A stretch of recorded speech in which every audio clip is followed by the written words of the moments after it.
Oh my goodness. I knew that I wanted to work for the Walt Disney Company from the time that I was 12 years old.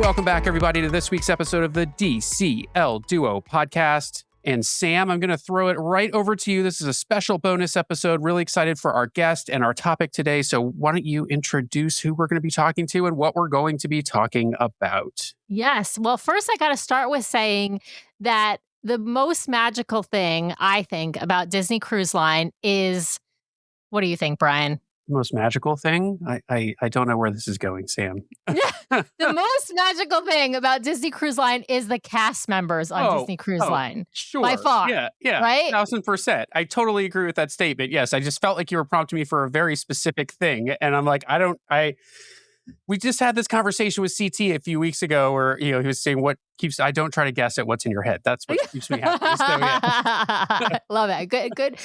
That's a fair thing to say.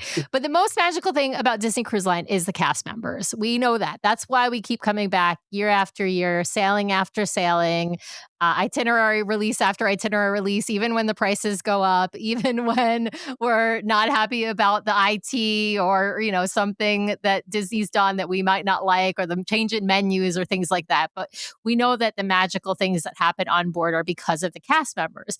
And we are so lucky today because for this very special bonus show, we have a former, not just Disney cast member, but a former Disney Cruise Line cast member joining us. She is an author. She is an Iron Woman. She is a marathoner. She is a mom. Welcome to the show, Theresa Seitz. Welcome, Theresa. Thank you so much. I'm so excited to be here. We are so excited to have you. I cannot believe you wanted to come on our show. It's like such a huge honor. No, the honor is definitely all mine. All mine. Thank you so much. You're so sweet. Well, we want to talk. Today we're going to talk about a lot of different things. We want to talk about your new book. We want to talk about your history as a cast member. I want to talk a little bit about running as well, because I know, you're a big runner and obviously, swimmer and a biker, all the things that you have to do for an Ironman as well. But you've written this book about finishing things, about how to finish things, right? And I feel like that is like, as a mom, as a professional woman, as a Disney enthusiast, I feel like this applies to all aspects of our lives, right? We have to start something and we got to figure out how to finish it. And I know all about what your book is about, but I got to start where we all started, right? We got to start with your Disney background, because that's where we always start when we talk to our guests. So tell us your first job at Disney and how you first got to work for the Walt Disney Company. Oh my goodness. I knew that I wanted to work for the Walt Disney Company from the time that I was 12 years old. And I was actually sitting on Main Street, USA, waiting for the parade to start. I'm the oldest of 4 kids. And so I was the designated parade spot person. And I was just sitting there by myself and taking it all in. And there's people everywhere and ice cream's falling and melting and the drill. And I looked down and I just had almost this epiphany. And I looked at this brick and it could not have been, it was a brick. It was tiny. And I thought to myself, that's mine. That's my brick. I had just purchased Disney stock with some babysitting money. And like I said, I knew that I wanted to work for the company from the time I was 12 years old. And since that moment sitting on Main Street, it just kind of changed the entire trajectory. So I got a degree in tourism, did the Walt Disney World college program. I actually got promoted out of my college program. Very, very odd, I know. Usually not a time in people's lives where they're networking and moving towards their career, but that I was very type A back then. And ended up getting promoted. And so I started off managing hotels at Disney World for about 8 years. I loved it. Now, what did you do when you were in the college program? What was your assignment when you were there? Yes. So I worked at the Disney Institute, which of course has changed dramatically since, but I was at the front desk at the Disney Institute and I started off working their programs and then I would work their front desk and it was kind of the jack of all trades. I would do bell services. I was kind of all over the place and I loved it. It was so much fun. Oh, I love that. Now, when you were 12-year-old Teresa, was there like a specific job you wanted? Like, did you want to be like a Disney princess? Did you want to be like a ride operator? Like, were you like, I want to manage Did, hotels, did you right? want to Like, be did you want to be CEO of oh Disney? yeah, did you want to be Josh Tomorrow now?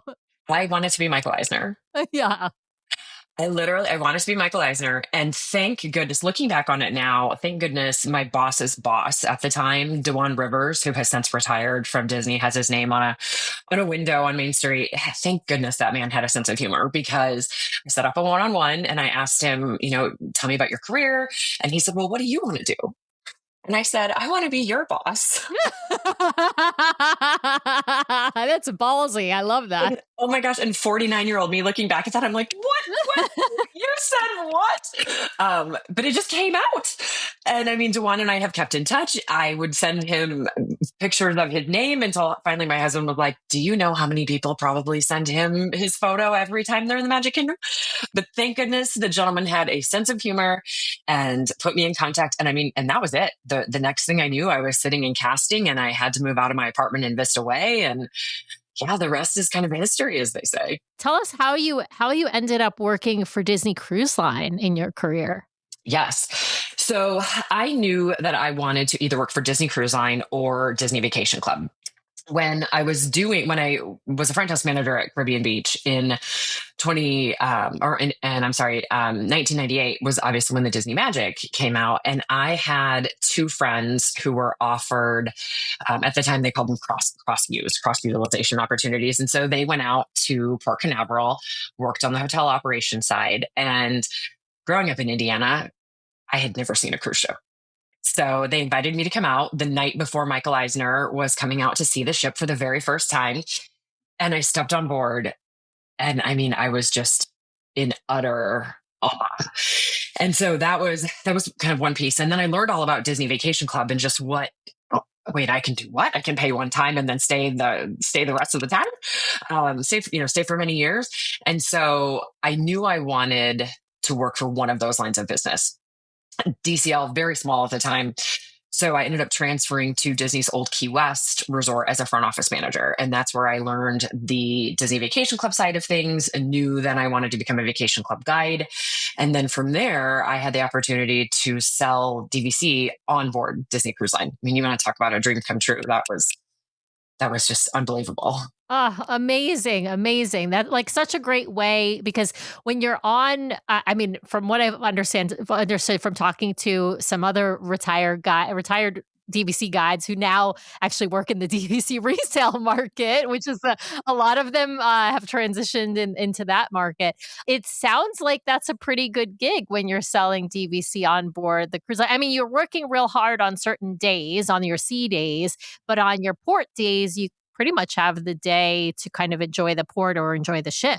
You do. And I will tell you, I have had some of the most amazing experiences. I have met some of the most wonderful human beings, people that I keep in touch with to this day from working on board Disney Cruise Line. I mean, I've been to 6 of 7 continents.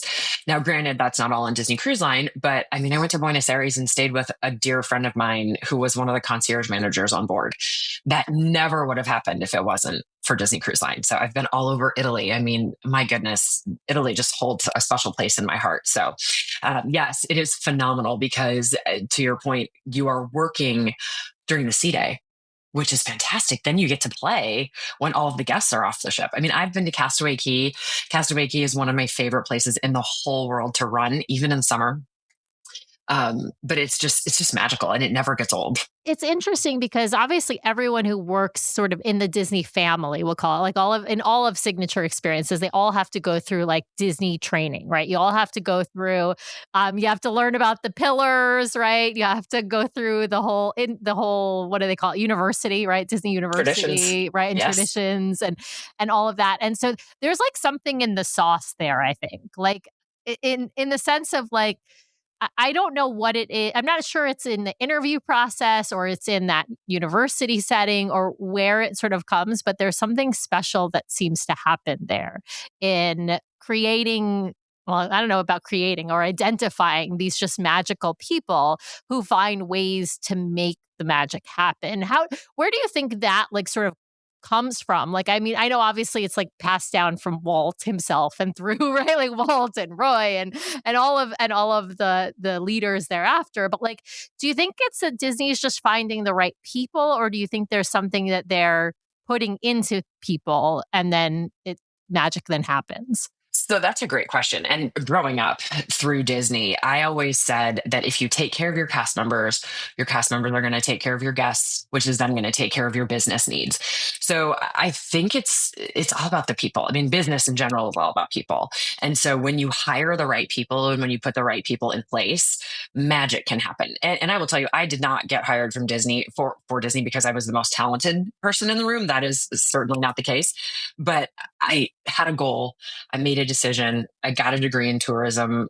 And I think people that are determined and people that want to make magic and want to be a part of even something that's bigger than themselves, I think that's a very special combination. Yeah, I wonder, like, you've probably interviewed a lot of people in your career with the Disney Company. Like, was there something that you ever like sort of looked for in new applicants if you were on like an interview panel? Like, what is like the spark I'm looking for in order to find like the person who is going to maybe take those lessons on board and really like, and that they're going to really change that person for the better, or they're going to make an impact on, either other cast members or on customers for the better? Sure. I think it's little things. So you go to a restaurant and how someone treats a server. That to me, it's huge. And I kind of still joke with my family and with my husband that I'm terrible with names. But I'll tell you what, I remember the server's name. And we have a 5-year-old. And so we're teaching our 5-year-old to look the server in the eye. I would please like an apple juice. May I have an apple juice, please? And so it's little details like that as a business owner now, that's what I'm looking for. And I know that when my dad was in business, I know that that's what he was looking for. And you have to have a good foundation, I think. And that once that foundation is set, I think you can really make anything happen. And like I said, it's all about people. And so once you get the right people in that right role, and I mean, I'll tell you, there were people that were miscast when I was at front desk. There were people that were miscast when I was at DVC. And I always felt terrible because it's almost like you're being set up to fail, for lack of a better word, which is a terrible word, but you have to be in the right role, first of all. And once you get there, you're unstoppable. How many years were you on Disney cruise ships? Oh gosh, 12? Oh, wow. And you would be on and off, obviously. You're not like doing a full contract. You're on for like a week or two and then you're off and back and forth, Yes. right? Yeah. Yes. How is that? How does that work with life, Theresa? I'm so curious. Like, how does one make their life work when you've got like a life at home, right? Now, I know you didn't have your son at the time, so I know that you weren't a mom, so you weren't juggling that part of life. But like, you still have like to have a home, and you have to have like other stuff you're doing for at work, and maybe relationships, all of the regular life stuff. Like, how does that work when you're away so much? Yes. So this is one of the things that I loved about that I love about your podcast is that you guys are very real. You kind of tell the good, bad, and the ugly. And working on board was, like I said, it was incredible. I had experiences that I will never be able to have again. That said, you kind of hit a point, and I don't know if this is just who I am as a person, but I called the guy that I was dating at the time. This was in 2019. I'm now married to him. He's now in the other room. And I said, I'm done. And he said, okay, what are you going to do for work? And I said, I have no idea. And he said, okay. But it was very difficult. And we knew, I mean, gosh, at the time, well, I'm 49. So this was in 2019. We knew where this relationship was going. We knew we wanted to have a family. And I joked. I said, I mean, I can get pregnant working on board the ships, but the kid's going to come out speaking Italian. So pick your poison. Again, thankfully, my husband has a sense of humor as well. But it was a lot. It was a lot to juggle.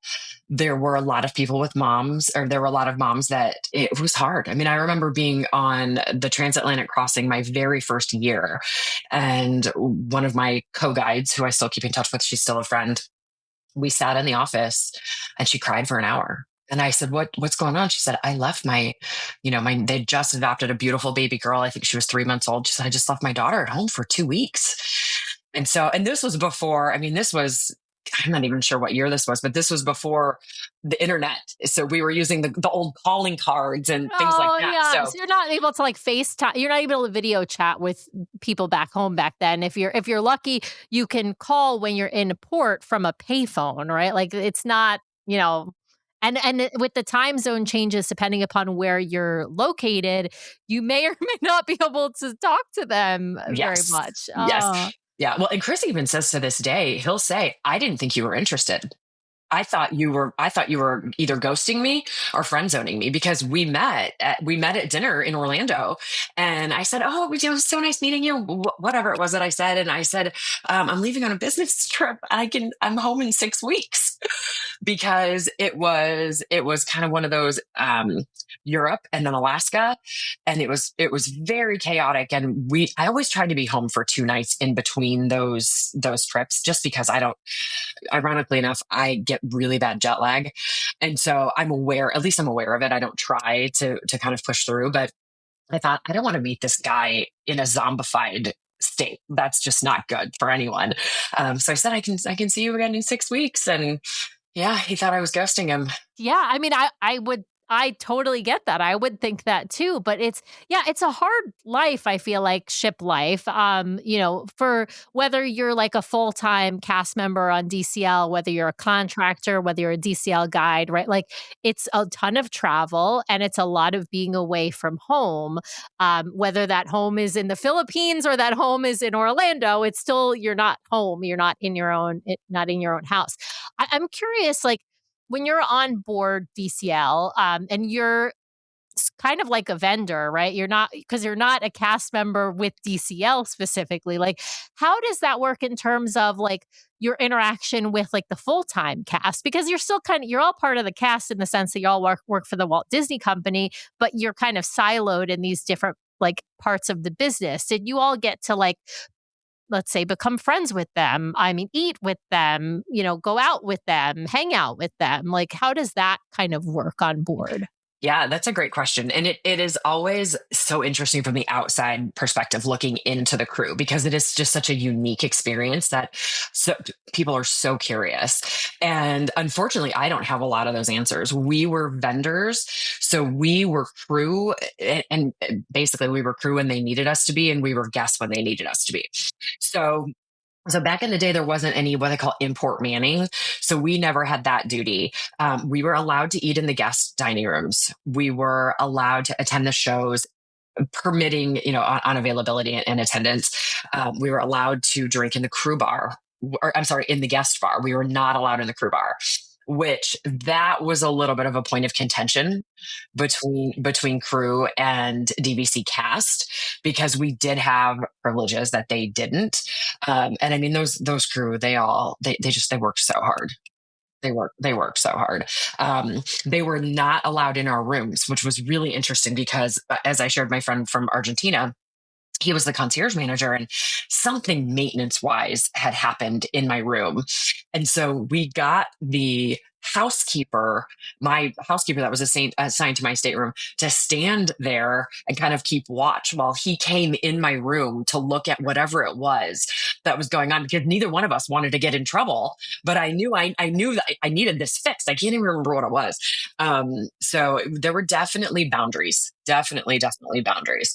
That's so interesting, because you don't want to create like resentment between the different sort of, I don't call them classes of cast, but like different different categories of cast, but there are even within the DCL cast. We know that. I mean, we know because we've talked to more recent folks who are DCL casts, and they've explained to us that like entertainment casts have different privileges than, let's say, dining room staff or housekeeping staff, and sort of so depending upon what you're, and the biggest difference seems to be between entertainment and everybody else is kind of the thing. But even even sort of amongst staff, there are differences. But of course, there's differences in privileges of going to like Palo or something like that. You can only go if you're like invited by like a manager or something like that. I remember just those weird nuances. We were invited to, it was a town hall, and I happened to be sailing. It was just luck of the draw. And Carl Holtz was there, and he was talking about expansion, and we're looking at more sand in the Bahamas. I'll never forget that phrase. And I ended up running into him, gosh, 2 or 3 months ago. He's long since retired. And I ran into him at the Starbucks right across the street from my son's school. And I said, thank you for having such an impact on my life. And I said, not only did you have an impact on my life, you single-handedly had an impact on the cruise line industry. Because I will tell you, I have sailed now that I am out of Disney Cruise Line. I mean, I had never been on any other cruise line other than Disney. And that was by design. Now that I've been out of it for a few years, we've done a couple of other cruise lines. And I will tell you, the housekeepers do not speak to the captain. And that is not the environment and the culture that Disney Cruise Line wanted. Now, there was one other captain, Captain Kate, who actually started on board Disney Cruise Line. Her crew adored her. I know she's no longer with the large company that she was with, but she worked very hard as well to kind of change that culture. But that was one of the big things with Disney Cruise Line was no matter where you were able to have an opinion and to have a voice and to say hello to the hotel director and to say hello to the cruise director and Carl. And I will say it even translates to the guest experience because I mean, I know when I go into, let's say, a restroom on Disney Cruise Line and I see an individual who is cleaning up in there, they'll smile at me, they'll say hello. I will chat with them, ask them how their day is going. I always thank them for keeping the space so, beautiful and clean because I mean, if not for them, the cruise ship would look like some other cruise lines that I won't name right now. But I don't think that, and we've been on some other cruise lines and I haven't had the same experience. I'm not saying that there are always stars, right? There are stars on probably every cruise line out there, but it's not the norm on other cruise lines for everybody to be so friendly, with maybe the exception of Virgin Voyages, because I think they have taken a lot of lessons from Disney Cruise Line and imported it over to that cruise line. And crew as well. Yes. Yes. We know they've stolen quite a few crew and corporate folks as well. But yeah, I feel like with the exception of Virgin and obviously Disney, the other cruise lines, it's not the same culture in that way. It's not, and I'm not saying it's unfriendly. There are, like I said, there are plenty of people who are friendly, but they're not necessarily going out of their way to chat you up or to ask how your day is. And then the guest response reflects the crew, I think. I mean, I feel like that's we started sailing with Disney Cruise Line fairly recently. I mean, and people are always surprised. We started cruising with Disney in 2018 and now 30 mumble cruises later. But, it really, I think the guest experience is reflective of how the crew acts and that friendliness translates and then back and forth, right? So. Yeah. Well, and I think it goes back to your point earlier when you said, what are you looking for when you're hiring someone? And again, if you take care of your crew are going to take care of your guests, and that's going to drive your business results to where you need them to be. Yeah. Now, you mentioned influential figures, right? Like, I'm curious, like, who from the cruise line, whether it's cast or corporate folks, like, who do you think have been the biggest influences on you and your growth in both your career with the Disney company, but now beyond? Like, who have you learned the biggest lessons from? I would say Carl for sure. Carl is a very tall and intimidating looking man. And then when he opens his mouth, 99% of the time, he's just a big teddy bear. But he will drive results as well in a way that he will need to do if you're put in that situation. But Carl definitely, I've known some of the cruise directors. Darren McBurney is just a wonderful human being. Ray Small was actually my leader. They brought him over from Disney Cruise Line to Disney Vacation Club. And there was a situation where he needed me to stay on board for another cruise. And I think I had a wedding or something. And I said, I can't. I said, it's a 3-night dream. I would love to be able to help you out. I can't. And he called me 24 hours later and he said, Theresa, I need you to stay. Can you please? And for him to say, I need you to do something, I knew it was dire straits.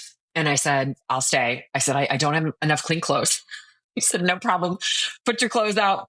We'll pay for it. And then I got a message from him that said, what's your personal email? And I thought, well, that's a really odd question.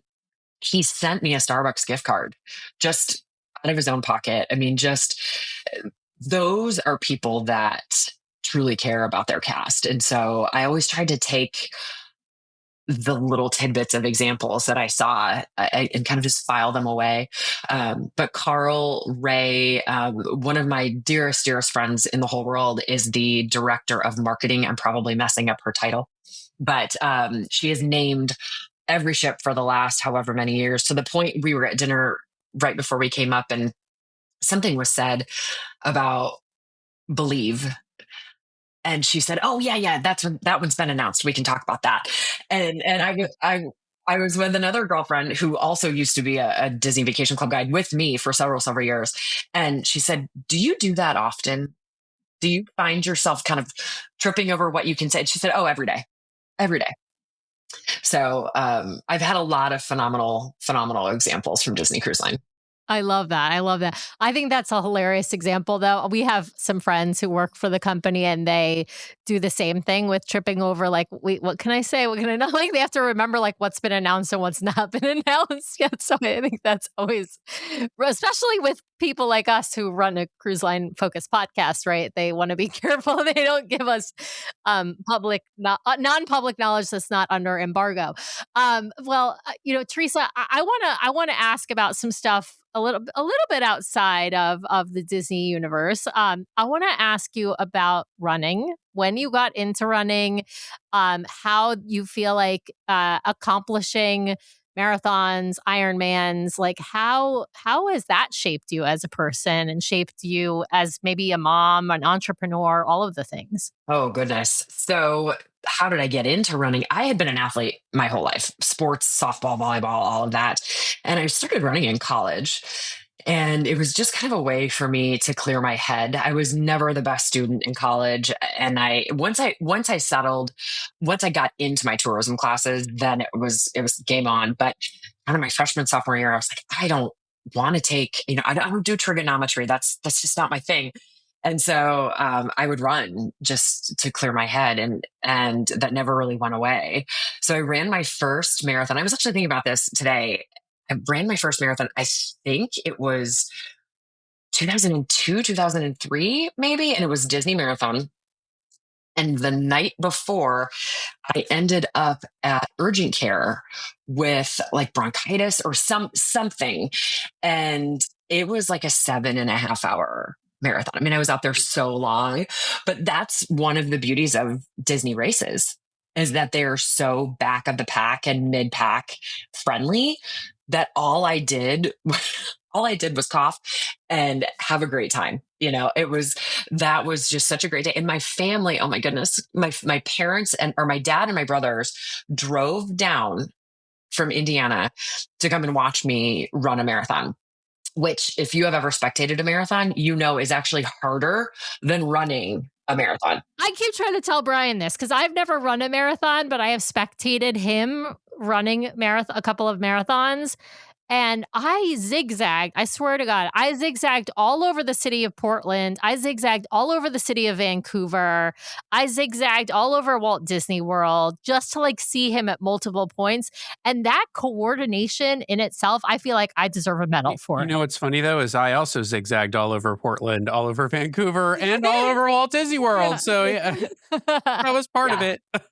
Yeah. My husband jokes he ran a half marathon with a 3-year-old on his shoulders and a 10-pound like baby, baby bag, diaper bag on his back. So yeah. I love it. It's so true though. It's and the logistics of all of that are actually kind of they're actually kind of difficult. I'm curious now. I know you had an injury, like a major and, and then had to come back from that and run again. You're back from it, right? I wouldn't say that I'm back from it. I would say that I'm coming back from it. I'm still kind of in the early stages. I'm walking at this point, which I'm okay with. Um, After I had my son, there was just a lot of very weird things that were happening. My skin hurt, my legs would shake, I was tripping. I'll never forget, I ran, gosh, wine and dine. Was that in 2022 or 2023? Doesn't matter. With my brother. My brother said, "What is that noise?" And I'm looking around and I'm like, "What is he talking about? There's, 30,000 runners. Of course there's noise." And he's like, "No, there is a noise. Do you not hear that?" Well, it was me not picking up my feet when I was running. And so then that same year I ran a turkey trot, fell in downtown Orlando. And then I ran, gosh, I still have a scar. I ran on the West Orange Trail, which is where I did a lot of my training there in Winter Garden, very close to our house. And it was bad. I mean, I fell, I went down hard, and doctors just kept saying, "We don't know what's wrong. We don't know what's wrong. We don't know what's wrong." So 4 years later, and 14 different doctors between November and December. So essentially between Thanksgiving and Christmas of 2024, I had 4 doctors tell me that they thought that I might have ALS. And when you are 45 years old, that is unnerving, jarring, every other word that you can think of. Well, it is. And the first doctor that said it, I was like, "This guy's crazy." And I went in, ironically enough, I went into my yearly exam, and my OBGYN is a friend of mine. And so I told him what happened. And he said his first question to me was, "Who's your cardiologist?" Because it was a cardiologist that said, "I think you might have ALS." And so my OB said, "Oh, who's your new cardiologist?" Kind of joking, thinking, "Oh, the guy's nuts."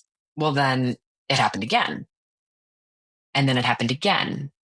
And then it happened a fourth time. So I do not remember one Christmas gift I got for anyone that year. I mean, Santa still came to the house. I don't remember Christmas morning.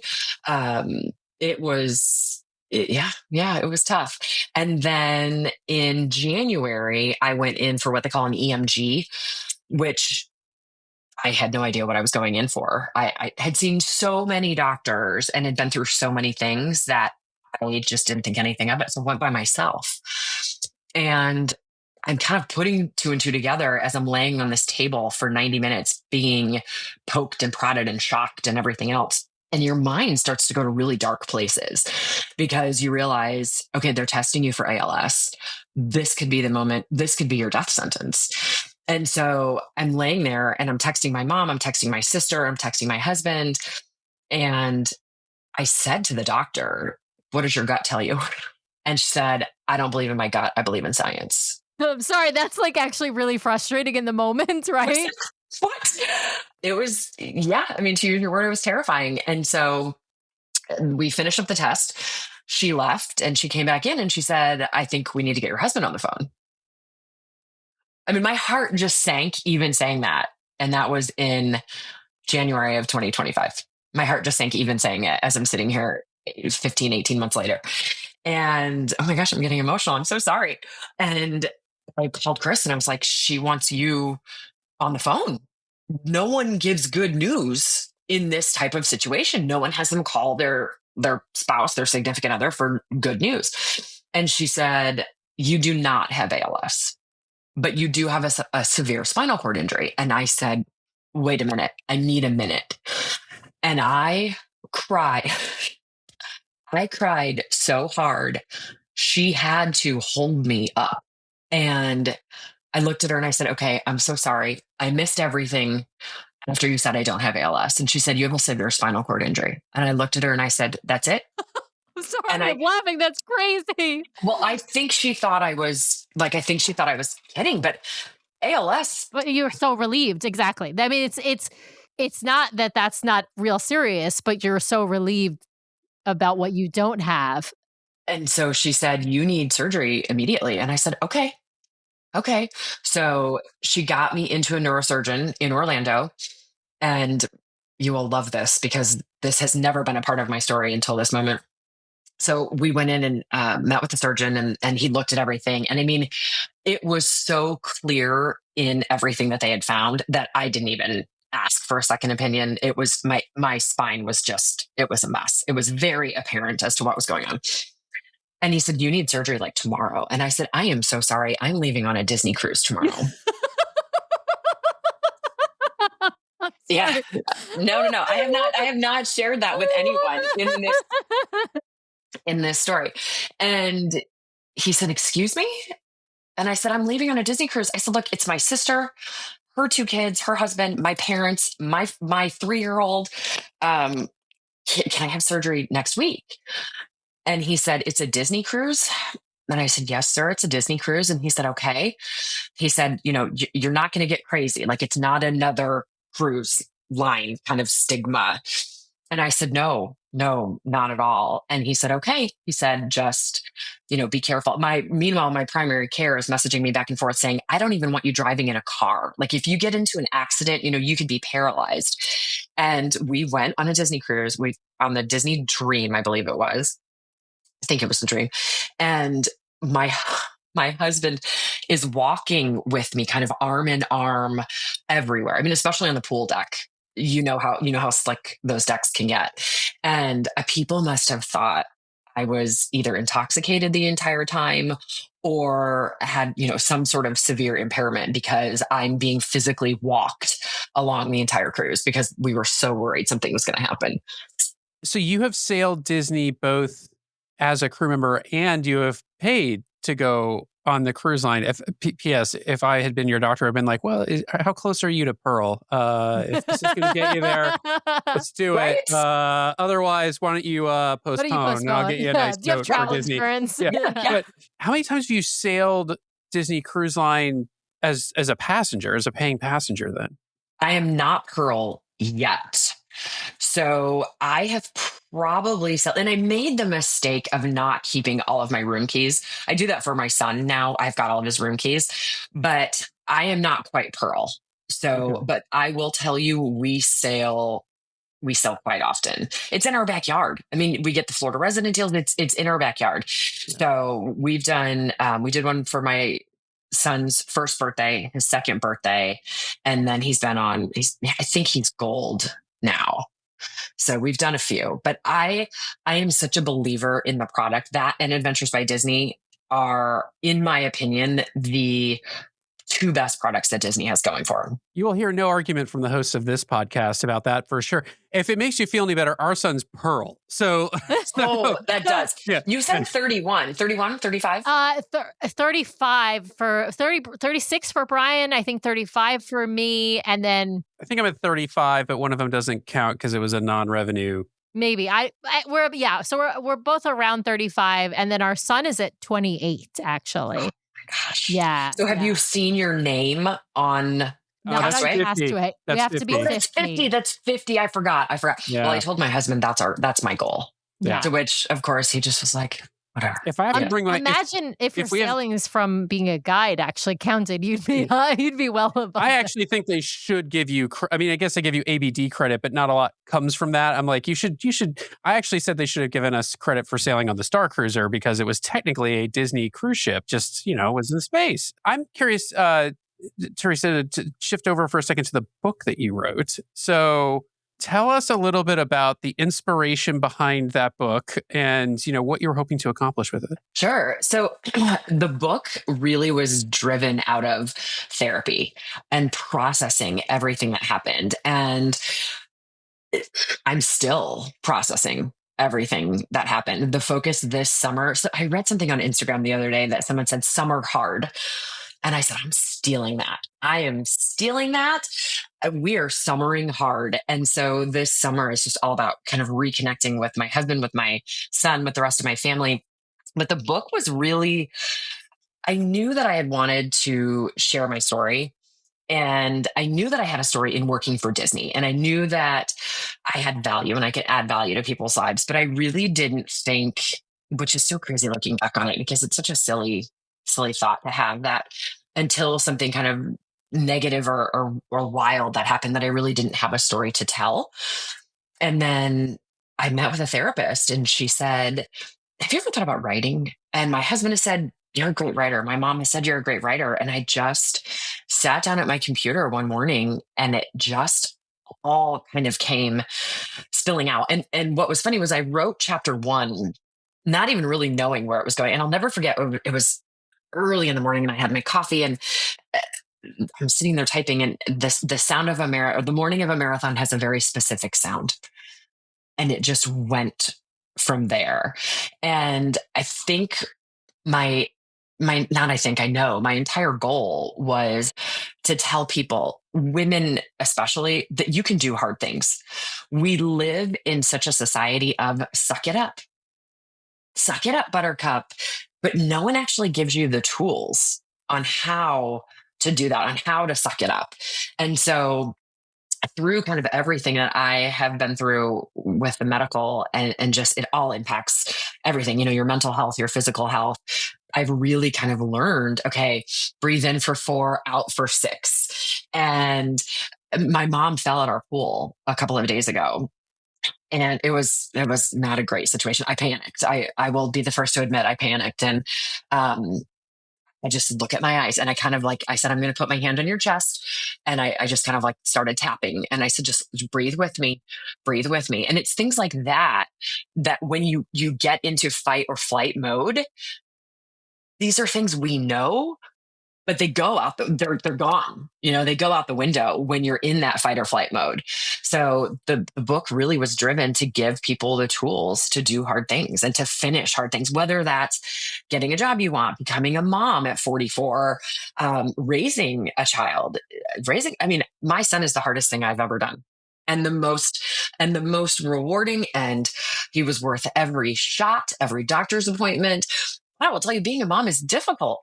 Whether it's in the boardroom, whatever it is, I thought, I'm just going to share with people what I have learned about doing hard things and finishing hard things. It's so important, especially for women, because in this day and age, just funny, my mom and I talk about this all the time.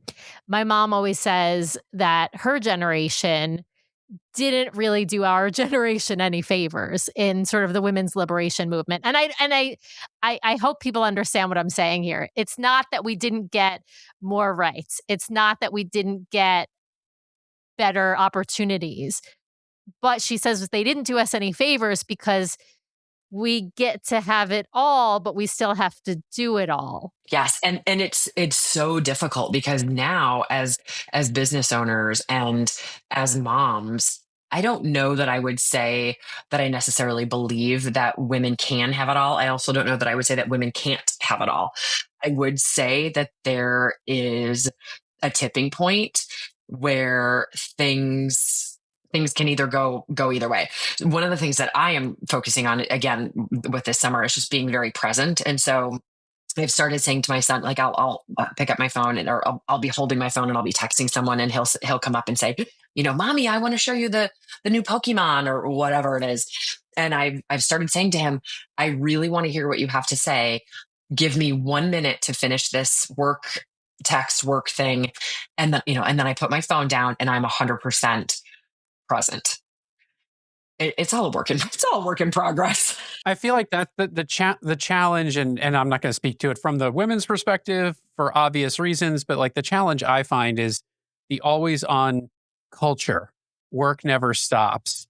You're always connected. I talked to Sam about this too, with the way that technology, originally it was well, we're going to give you text messaging. That's so you can message somebody and they can respond when they're available. And it's turned into, I texted you. Question mark. It's respond now. All of that stuff is just, and now with AI, it's I'm running 4 projects at once and babysitting that and doing my work. And, so it's just constant now. There is the intensity of day-to-day life is increased so much. From that perspective, technology has done us no favors whatsoever, none. Because we're in a constant society of work, work, work, work, work, work, work. And I feel like a lot of people, I don't want to say thrive on that, but they almost feel like it's what is the word that I'm looking for? It's almost like they're proud of it, kind of oh my goodness, look what I'm sacrificing. And I'm of the age now where, I mean, I had a 24-year career with my dream company. I worked my tail off to get where I wanted to be. And now I'm playing with my son. I'm playing dinos. And to me, there's nowhere else I would rather be. I know I no longer want to be Michael Eisner. Well, isn't that funny how your dreams change? I actually love that sort of. Oh, I want to take it from there, Theresa. Like your dreams change, when you become a mom. Your dreams change when you've had that career with the Walt Disney Company. What are the dreams that you have now that you'd say to that 12-year-old girl, like, "Hey, you had those amazing dreams and you fulfilled them, but now you have a new dream, and here's what your new dream is going to be." Oh my goodness, I would say we did it. Now I'm getting emotional again. Oh my gosh, Sam, what are you doing to me? I would say we did it. I would say we did it. Look what this 12-year-old girl from Indiana was able to accomplish in her life. And I wish I would tell that girl just to keep moving forward. And that's what I would say to my son is just keep moving forward. We have instilled in you the values that you need to accomplish amazing things and just keep moving forward. And I'm so sorry. You have me so emotional. I do not remember the second part of that question. What would you say the dream is now? What would you tell her the next dream is, right? Because you fulfill that first dream, but that doesn't mean the dreams end, right? You have that next dream. Is the dream your son? Is the dream the next book? Is it, I mean, I'm sure it's many things, right? We don't all have just one dream, but what are the dreams now look like? Yes. So it is mainly centered around my son. I will tell you from a very superficial perspective. We were at Costco today and he said, Mommy, and I have no idea where he got this. Have you ever flown on a private jet? And I'm like, a private jet? Where? Who are you? You are 5 years old. Where is this coming from? Who are you talking to, kid? I'm like, what are you talking about? And I looked at him and I said, no, I've never flown on a private jet. However, one of mommy's goals is to book the Adventures by Disney Nat Geo trip around the world. And my husband looked at me like I had two heads. So superficially, that is a goal. But in all seriousness, my goal is just to raise a healthy, happy, purpose-driven, well-adjusted, kind young man. And then, people ask me if I'm going to write another book. And out of Built to Finish have come a lot of other ideas. One that's kind of been in my head for a little while about the lies that we as women tell ourselves, because there's a lot. So that may be a direction. I think for now, I'm just kind of in a calm place. I've been able to book some speaking engagements, which has been just incredible, a dream come true. I will most likely be at some of the Run Disney race expos, just there to meet runners. And if I sell a book or two, that's even better. But my goal right now is just to focus on being present and really heal from everything. I mean, like I said, I just started walking again. I would love to be able to run a spring marathon. And I was in the middle of, well, it was the Big Six, of course, the Abbott World Majors, which is now the Big Eight. So we'll see where we land with that, but it will be a slow comeback. And I'm in no hurry. I mean, I'm showing my body the grace that it needs to be shown. I'm curious with the book, if you had to say like what you took from your experience at Disney that then made its way into the book, like anything or like what, I'm sure it influenced it, but like, sort of what would you say? Like, what were the things that you learned through the experience at Disney that then sort of informed that? Sure. Being in the different positions that I was in, I mean, I was a front desk manager, which you can get beat up a lot as a front desk manager. And you don't necessarily get beat up too much as a Disney Vacation Club guide, but I think being tested and being challenged professionally really is kind of what led me to the knowledge, if you will, that is in the book. because there were definitely situations where I thought, what is happening? Just I got yelled at over someone wanted me to move their tree because it was blocking their view when I was the front desk manager. It's like the lady who says, I don't understand. I paid for an ocean view. I'm staring at the parking garage. Ma'am, the ship hasn't left the dock yet, right? The sad thing is, Sam, is that happens. I know. I It's mean, crazy. probably weekly. The other thing that I will never forget, it was 11 o'clock at night. We had left Castaway Key earlier in the day, and I was walking by guest services. I mean, this was years and years ago. This was on either the Magic or the Wonder. I can't recall which one. And there was someone that was yelling at a guest services cast member because the clouds on Castaway Key were not shaped like Mickey heads as advertised. Oh my God. Oh my God. Well, but these are things I feel like, if you're at a front desk or you're dealing with a customer in your everyday life in your job, right?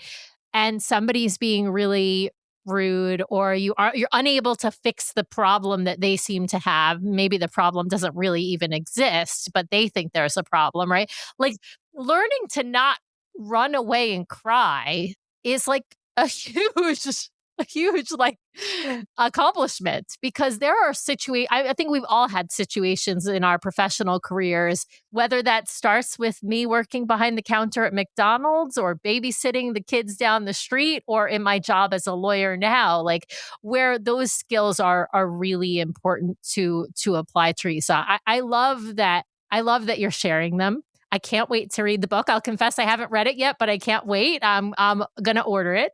Tell us, where can we order the book? How can we get the book, Built to Finish by Theresa Seitz? Yes, it is. Thank you so much. It is the website is builttofinishbook.com. There is a link on the website. It is also available on Amazon. So, and ironically enough, as I had shared earlier, we are traveling and I did not bring a copy of the book with me. So I called my mom and I said, "Oh my goodness, do you have a copy of my book?" So it is a gold. It is a gold. Mom came through. Mom and dad came through. It is a gold and navy cover. And here's what is ironic is that when the publisher and I were working on the cover, we did not give any direction to the artist, none whatsoever. And so we actually were traveling. I was sitting in an airport when the book covers came through. And I mean, there had to have been 250 different covers. And I looked at it. It was a variation. It was a variation of this one. And I said to my husband, "It's the turtle." And he said, "Well, what do you mean?" My running girlfriends and I, who have run marathons on several different continents, we called ourselves the turtles because none of us are fast. I mean, none of us are Boston qualifying. And we just thought it was such it's turtles. They're cute, right? They're cute and they're slow. And when this cover came up, I thought, that's it. That's it. And I'm from South Bend, Indiana. So my dad is an alumni of Notre Dame. So the Notre Dame cover colors kind of worked as well. I think when I talk to people about Run Disney races or other races that I've participated in, I always tell them, because they're like, "Oh, you're a runner." I'm always like, "Yeah, but I'm running to finish. I'm not running to like get any kind of record. I'm like, if any, maybe I'll set a record for myself, like my own, PR. But like, I'm not going to ever finish in the top 5 in my age group and women and overall, whatever. Like, that's not my goal. It's not a realistic goal for me. And I'm not willing to work as hard as even if it was a realistic goal, I'm not willing to put in the hours that it would take to get me there. But yeah, it's about finishing. I'm going to turn about what you did to me at the beginning of the show, Sam, and ask you a question I know you've heard from me before, which is, what do they call the last person whose foot touches the finish line in a marathon? A finisher, a marathoner. Yeah, exactly. So it doesn't matter when you finish, as long as you finish. So yeah. Exactly. What do they call the guy who finished last in his class from medical school? Doctor, right? Like, so... Yep. Well, I have a saying, I race to complete, not to compete. And I heard that years ago, and I can't take credit for it, but I thought, wow, that's me. That's me. I mean, I'm the one who, yes, I want to have a good, I want to have a good time, but I also want to have a good time. I want to be able to stop and get a margarita at Epcot on day 4 of the Dopey Challenge at whatever time it is, because it is certainly after the time that World Showcase has opened. I want to have fun, and I want to make the most. I'm the firm believer that the person that runs a 6-hour marathon or a 7-hour marathon gets way more out of their money. And it is so much more fun to sightsee. Like you said, you ran Toronto or I'm sorry, Vancouver, one of my favorite cities in the whole world. What a great way to tour the city and it's just amazing. I've got one last question for you before I do want to make sure we do Sam's rapid fire on this show. So I'm going to make sure we get over there. I have one last question for you, which is, you've sailed Disney, you've been a crew member on Disney Cruise Line. Like, what are the 3 tips you would tell someone stepping on a Disney cruise the first time? Oh, I love that. Okay. I assume they have children because it is a Disney cruise. So I would say, do not plan every moment of every day. You see these spreadsheets and these, we chatted about AI now. I'm seeing people make these schedules and they're beautiful, but I look at them and I'm like, oh my gosh, what's going to happen when the child has a meltdown about ice cream? My child never had a meltdown about ice cream, just for the record. He had 12.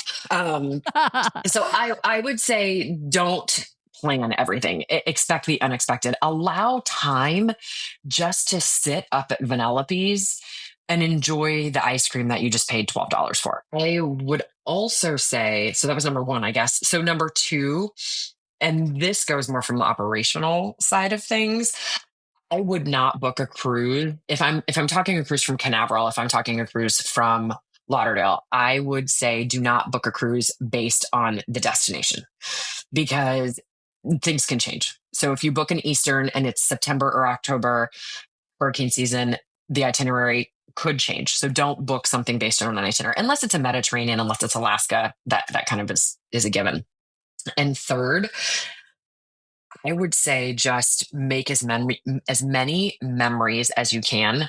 Buy the photo package and step in front of every camera that is there. And especially you moms out there, like because we don't get in front of the camera. We're usually behind the camera. And so we've got like so many pictures. Not this mom. No, this mom. I step in front of the camera on Disney Cruise Line, but when I'm taking personal pictures, it's more pictures of Brian and our son, and I'm less in the picture. So the way I get in the picture is exactly what you said, Theresa. You step in front of the camera with the photographers, buy that photo package. I think that's excellent advice. Yeah. Well, and I'm horrible because I drive my family crazy. My brother just had a Disney wedding last week, and so we were in the parks and my entire family was there, and I'm still stopping and offering to take photos of families, because who's the one behind the camera? It's mom. And I'll never forget. I mean, when I went through Traditions in 1998, they said the number 1 memory that you will give people is taking their photo. And for some reason that resonated with me. I must have, in my 21-year-old brain, I must have thought, wow, I wonder if there's any pictures of my mom, when we were at Disney, and just looking back on it. And recently I've been going through photos and they're not. I mean, my mom is always the one behind the camera. So I would say, don't schedule everything. Don't book a cruise based on an itinerary, Eastern, Western, Bahamian, whatever that looks like, and step in front of every camera that you can. Sam, we have reached that point in the show where we need to subject Theresa to some arbitrary questions, some arbitrary rules, and more than a dash of judgment of the round we call rapid fire. So Sam, take it away. And Theresa, I'm sorry. I just got nervous. Okay. So this is where I ask you some Disney favorites and then some Disney Cruise Line favorites. These are just, Theresa, these are your favorites, not like your son, your husband, your brother, whatever. No, your personal favorites. We're going to start with, who is your favorite Disney character? And Disney means anything and everything that Disney owns, which is basically the whole universe. So I have 2. My number 1 when I was growing up was Goofy. Far and away Goofy. And I've actually, in my career, have been able to meet Bill Farmer, which was unbelievable. And then as I got older, of course, I'm not even sure what year The Little Mermaid came out, 89 maybe, Ariel. Ariel. I love her sense of adventure and I love her sense of self. And she knew what she wanted and she made it happen. Favorite Disney movie? Same rule applies to the word Disney. Little Mermaid. Love it. Favorite Disney song? I don't know. It would probably be, this is so cheesy. I'm so sorry. It would probably be the soundtrack that is played during the Alaska cruises. Oh, I love that. That's a great answer. It just takes me back. Alaska is one of my favorite itineraries. And when you step on that ship and you hear that music, it's just, it transports you. That is a great answer. That's like an award-winning answer, Theresa. I love it. I love it. All right, we're going to shift over to the cruise line. Favorite show to sit and watch in the Walt Disney Theater on any of the Disney Cruise Line ships? I want to say Toy Story, but Oh, it's so long ago. It's so long. I mean, my gosh, Toy Story. We tried to sit through Hercules and we didn't really last very long. It was beautiful what we saw of it, but Toy Story. I love that. Awesome. All right. I'm gonna pause Sam for 1 second here and just ask a question. Which ships have you not been on with the cruise line? Oh goodness. The Adventure would be the only one. Now I only worked on Magic The Wonder original, right. 3. Yeah, the 4. All right. We got to talk activity. As a guest on board, what is your favorite activity to do on a Disney cruise? My favorite trivia. Any sort of trivia. Disney trivia, Disney Cruise Line trivia. I love trivia. Based on your background, I got to believe you have a wall of medals hanging someplace. No. No, I don't. My brother is the ringer. He is the ringer. We sailed on Destiny a couple of months ago and we did not do well I don't even know what the questions were. I mean, they were so obscure. We did not do well. I avoid anything with Disney in the title for trivia when I'm on these ships because I know there are people in that room who are going to get full credit for everything and probably argue over the right answer for a couple. Whereas I'm like, let's just do knowledge trivia or what's the one we like brain to do? Teasers. We like to do general knowledge, brain teasers, and then sometimes we'll do Disney Cruise Line trivia because that's one that we might be able to, and I say might, even like we are the DCL Duo podcast.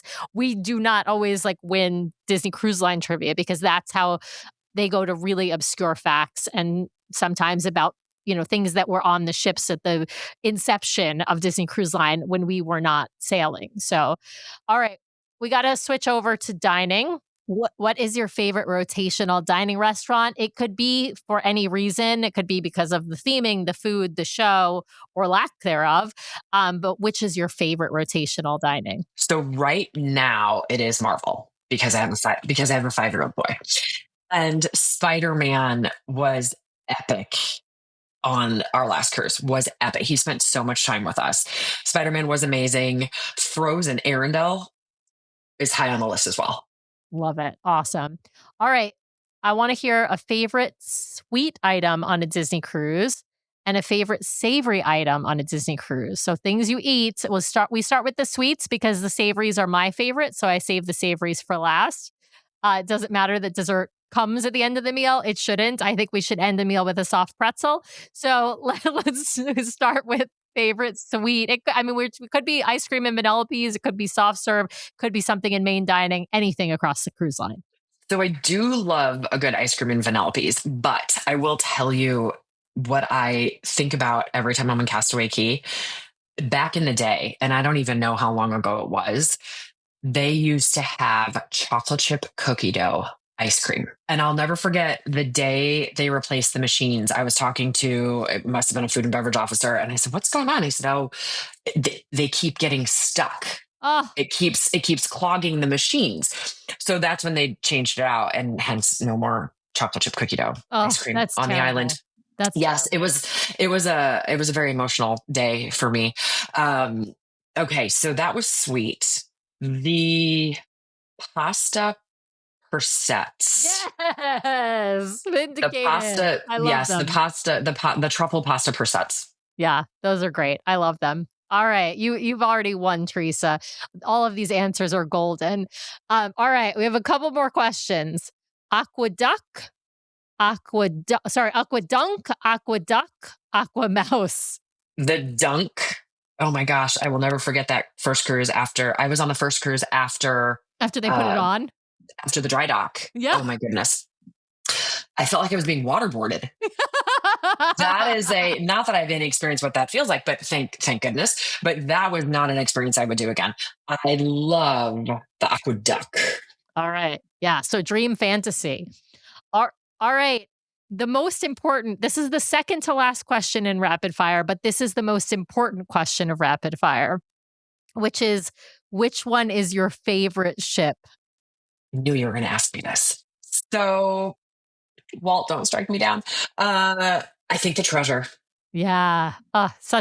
Such a great ship. The Wish class is phenomenal. The Treasure is the Parks fans like dream ship. And of course, a 7-night itinerary is hard to beat. So totally understand. All right. The last question I ask in rapid fire is, what is your bucket list cruise? If you could go anywhere in the world on a Disney Cruise Line ship, and it doesn't even have to be someplace that Disney Cruise Line currently goes, like this could be like a made up cruise itinerary, but it has to be someplace actually real and accessible by water. Where would you go? So I was so hoping that you're going to ask me this question because it is hands down Antarctica. Yes, fantastic. Hand down Antarctica. Yeah. I wish there was like, I think Nat Geo maybe, are they still doing it? I know that ABD doesn't do it, but I think Nat Geo has those expedition style cruises that you can do that. Those look amazing, I have to say. They do. Well, and I know that the whole I'm sure there's no way that they could send a ship that large, but I remember being on board when one of the contractors slipped and said, "Oh, I'm here to enforce the hull for when the Disney Wanderer goes to Alaska." And it was kind of like a cartoon, like the and like I looked, and the girlfriend that I was talking to, she looked, what did he just say? So holes can be reinforced. I mean, who knows? We'll see. Who knows? We'll see. Theresa, thank you for playing. No judgment. I love all of your answers. I wish I had been there to try the cookie dough ice cream. That sounds fabulous. I'm kind of jealous that I never got to experience that. But it's been so amazing having you on. We got to ask you. Brian always likes to ask, but I'm gonna cut in on him and ask you what's next in terms of sailing on board Disney Cruise Line or Adventures by Disney trips. Like, do you have anything fun planned? So I have a trip with my entire family, almost my entire family on the Destiny, I believe, in January. We're staying concierge. It's only our second time staying concierge, but my sister and her husband, they take one vacation a year. So when they go big, and they invited us to come with us again. And so we're doing that. I'm trying to get a Halloween on the High Seas booked, but our son is starting kindergarten in the fall. So that's kind of going to put a damper on our travel schedule. So we'll see. Adventures by Disney is always on my radar with their new Thailand trip. The river cruises. I mean, the only river cruise that I would even contemplate doing with a child is obviously Adventures by Disney. And like I said, their product is just incredible. So I will take as many Disney cruises and as many Adventures by Disney cruises, or as many Adventures by Disney as we can afford. I mean, I'm all about it. I love that. I'm going to give you one piece of advice as a parent of a now tween, and say, pull him out of school for those cruises when you can. You can't do it once they're in middle school. It becomes really, really hard. But elementary school, kindergarten, especially, like kindergarten through third grade, especially, like, of course, don't take him out for months at a time, but take him out for a week, take him out for a 4-night cruise, whatever, when it works for you all, because those experiences, they learn just as much, and they learn, frankly, more about independence on those ships than they do in their elementary schools. And they can always just count on fingers and toes if they fall behind. Right, exactly. We have calculators, right? You're never gonna just walk around with a calculator. Exactly. I mean, that's what we were told, right? Exactly. We're all carrying tricorders in our pockets. That's what I like to say. Star Trek has become real. But Theresa, it has been just fabulous chatting with you. And what we should actually plan to do is if the next time you go on a Disney cruise, like reach out. We'd love to have you on to just hear about your family's experience on board the cruise line. So you should reach out and come back. For everyone out there listening, watching this episode, I will make sure to link to Theresa's website and the book in the show notes so you have that. And I actually read recently one of the biggest pet peeves of podcast listeners is when we say we're going to do that, we don't. I always do it. So it's going to be in there for you. But Theresa, I just want to thank you for taking time out of your day, your evening there, really, to sit and chat with us for a little bit. And we just really appreciate it. Thank you so much. The pleasure has been mine. This has been so much fun.